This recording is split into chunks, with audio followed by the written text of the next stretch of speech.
everybody. Hi, friends and family. So tonight is really late. It's already after 9 p.m. I know. It's Sunday, July 22nd, 2012. Mm-hmm. This is day 7, completing a full week here in Panama. Oh my gosh. And the temperature is 27 degrees Celsius, 81 degrees Fahrenheit. It just cooled off from a whopping, is that 34 degrees Celsius and 31 degrees Celsius and 87 degrees Fahrenheit. Yep. It was pretty hot today. It was. Yeah. Good thing we had ample opportunity to stay cool. Yeah, like jumping in the water. Yeah. Drinking lots of good drinks. Yep. Getting water poured down our backs by... Oh, I almost forgot about that. Crazy Janice. Awesome crazy Janice. Yes. She's definitely a character here on the island that we've met. She says it's Janice, like Janis Joplin. And I'm dying to play she says it like my version of Mercedes-Benz by Janis Joplin, just with her twangy accent. She would love it. I'm Janice excited. Would die. Oh, with Lord. Love. Yep. It's going to be a good time. Me? I'm Mercedes-Benz. Yep. It goes on with the guitar. It's great. So yeah, great day. Started out with our morning talk show, Captain Wrong. Drinking some coffee, having a regular day. That's right. Talking about, the buy-sell trade, the boats do's and don'ts, what's going to happen at Arana Azul. Yep, the daily menu. Hysterical. Of the restaurant that only is open on Fridays and Sundays. Yep. And then, what? Stop everything you're doing because we got invited over to our next door neighbor's house. Mary's. Yep. Mary. Wait, weren't you like, oh, it's probably just a text message? Yeah, I was like, oh, it's just a text message because we get a lot of text messages to say how much credit we have left on the cell phone. All the time. But alas, it was not Movie Phone. It was not. It was a special call to go see the howler monkeys. That's right! The howler monkeys, they do exist. We saw them in person. It was amazing. It was fantastic. I think we spent like an hour just... I don't think I said a word. I feel like I was in just like... I think all I said was like, oh, look over there! Oh, wait! Oh, did you see that? It was so cool. Yeah. It was cool. So there was one tree specifically that was right in front of their porch, and it didn't have hardly any leaves on it, but they decided that was the tree that they were going to go and see today. And so at one point, there was 2 mama monkeys with their babies up on the top of this tree here, and like they're hugging each other, and they're kind of like, oh, like mama monkey, and then they're like babies are like climbing on top of them or like under them or just like hanging off the side of them, hanging onto the old hair. Hair. And then like 3 or 4 branches below was like other monkeys. They were just like hanging by their tail, eating like stuff. Exactly. It was amazing. Right down the tail. We just amazing. And so Mary's house was about a 5-minute walk. Would you say? Yeah. Like once you get through all the trees and stuff, meander through the mud. Yeah, you get to their house and you have to wear rubber boots. Yep. Yeah. So yeah, it was a really cool morning. Yeah, it was great. It was such a cool sight. It was. We had been waiting for a whole week. Yeah.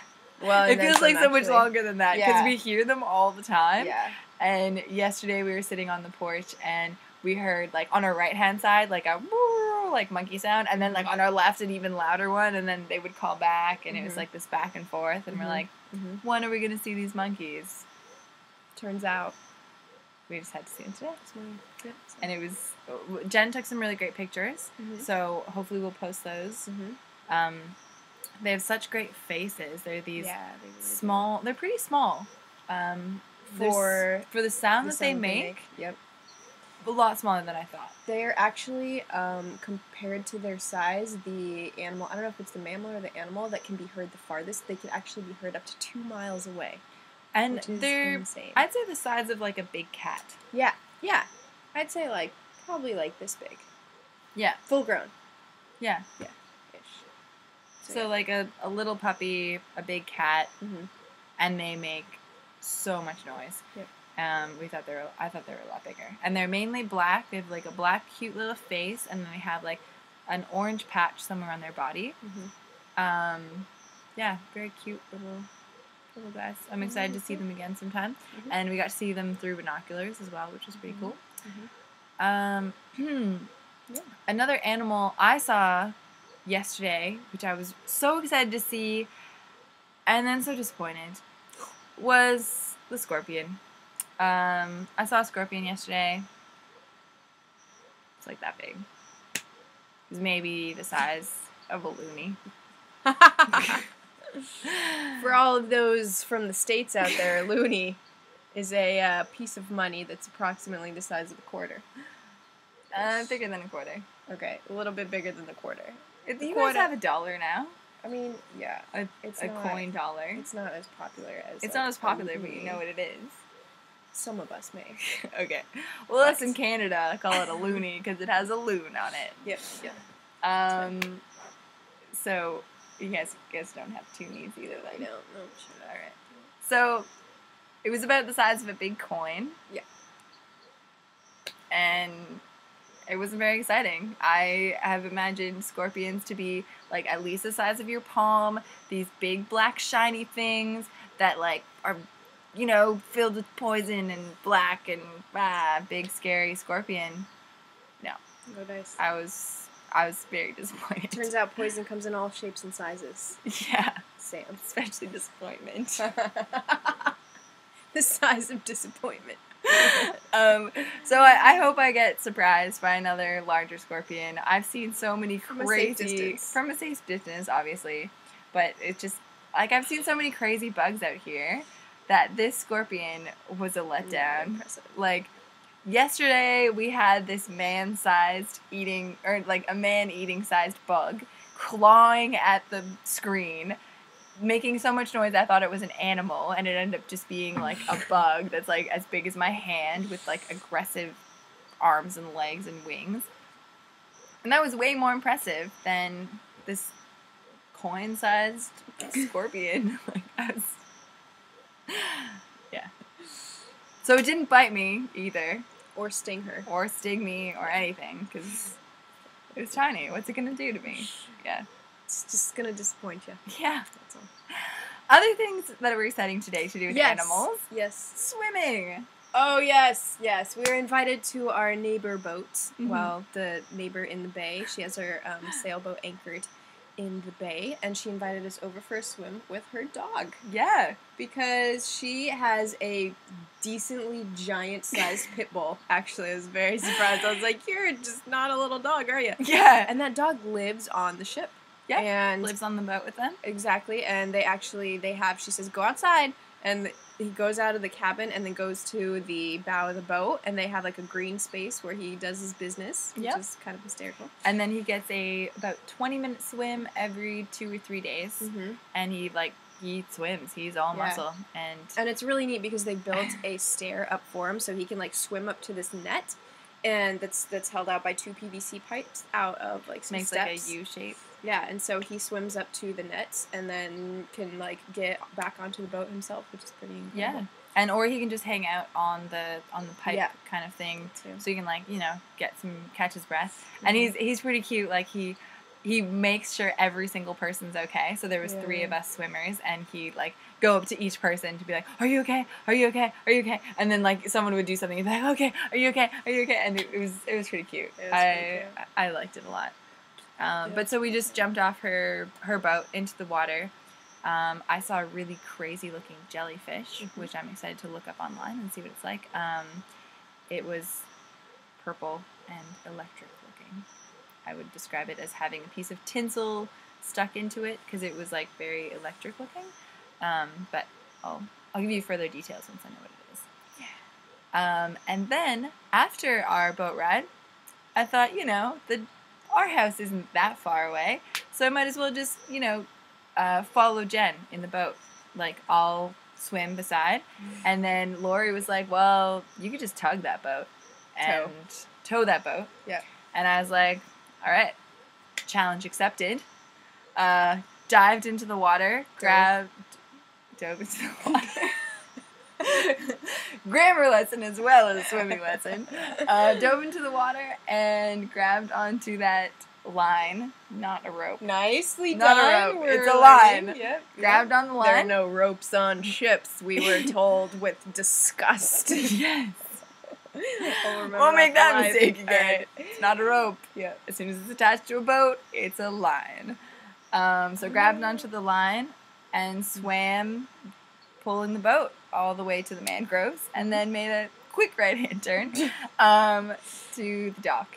And then, as I was thoroughly exhausted, Jen jumped on the dock and pulled the boat up the dock. It was a valiant effort. Yeah, thank you. I Yeah. felt pretty proud of myself that I could tow a whole boat to our dock. So, saved on a little tiny bit of gas. That's right. This much. Yep.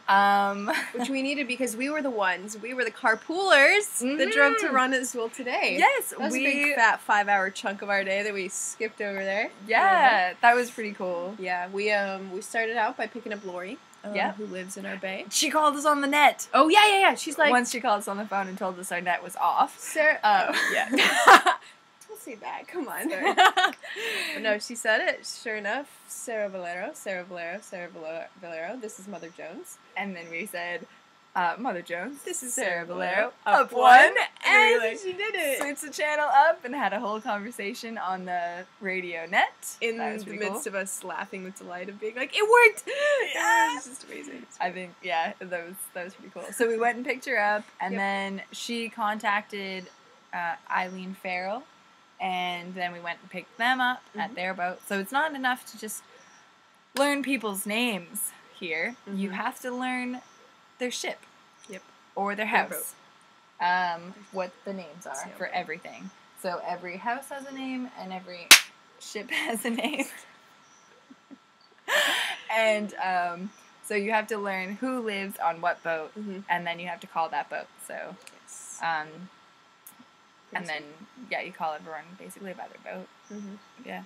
So we went and picked up them, and then we slowly took our way to Arana Azul, which is usually called Rana Azul. Rana Azul. Rana Azul. You're gonna be at Rana Azul? But we're like, no, it is Arana Azul. Azul. Yes, Arana Azul, you mean. But I've grown to accept that it's just Rana Azul. Yeah. Today, the owner, Joseph, who is from Germany, had full-on lederhosen. It was very, very festive. I was like, I like your, what did I say? I was like, outfit, I think you said. And I was like, costume or outfit. And then, Jen thankfully was louder than me, and Overtop was like, lederhosen! Yeah, that's great! Solid there. It was, yeah. It's such a great time being there. It was really cool. We met a lot of cool people, kind of who have decided to take an alternative lifestyle, not doing the regular city lifestyle, but buying a boat or house sitting, working online, or going and working in the city for 3 months and then coming to live out here for 9 months. And doing that by different means, either word of mouth and finding house sitting opportunities, buying a boat. And it was just really, really neat to see that people are doing that, and that you don't have to be a millionaire to own a yacht. That you can be a regular person who doesn't have a lot of money, who decides to sell their house and live on a boat, go house sitting, and live in these great places. And I think that was just, for me, that was just a really nice moment to know that people are doing this before they decide to retire. People are doing this as they want to do it, not like, oh, I'm going to do that in 20, 30 years. I'm going to do it now, and I don't need all the money in the world. I'll figure it out as I get there. And I think that's just such a cool thing to know, that not only are we kind of living by the seat of our pants and just saying, sure, we're going to take hold of this opportunity, but other people as well are just realizing that no matter how much they have in their bank account, they know that they're going to figure it out, and they're having this amazing adventure and living a really different life than I've been exposed to. Jen just realized tonight that this is the most in nature I've ever been in my life. I've spent lots of hours, lots of days, lots of weeks living out of a tent in different places in the world, and so I'm pretty used to a lot of this. But Sam just reminded me, everything's very new and very exciting, and maybe stretching comfort zones a little bit. Yeah, definitely.